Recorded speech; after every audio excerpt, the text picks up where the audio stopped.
علی محمد صلی اللہ علیہ وسلم۔ جی شیطان کا واقعہ یہ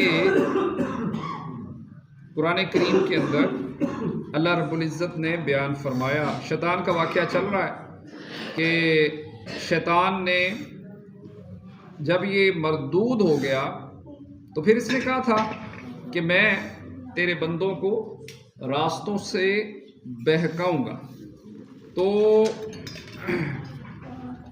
اس کے بعد مزید شیطان نے کہا، کیا کہا؟ آئیے آج کی آیت مبارکہ میں ہم سنتے ہیں شیطان کیسے بہکانے کی کوشش کرتا ہے اور اس سے شیطان سے بچنے کے لیے ایک مسلمان کو کیا کرنا چاہیے۔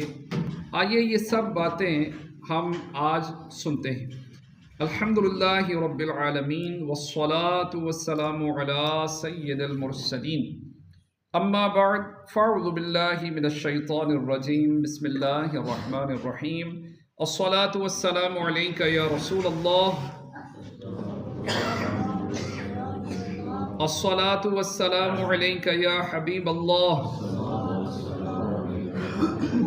الصلاة والسلام علیک یا نبی اللہ،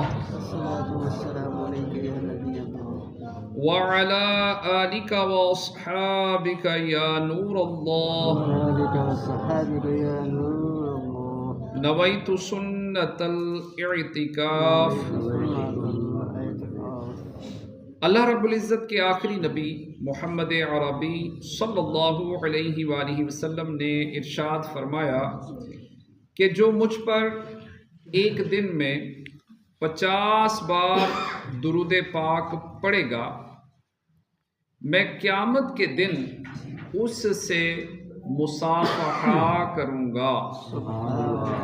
صلو علی الحبیب صلی اللہ تعالی علی محمد صلی اللہ علیہ وآلہ وسلم۔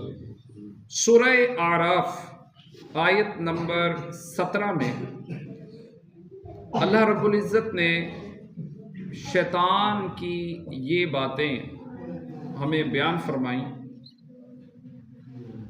ثم لآتینہم من بین ایدیہم ومن خلفہم وعن ایمانہم وعن شمائلہم، پھر ضرور میں ان کے پاس آؤں گا، ان کے آگے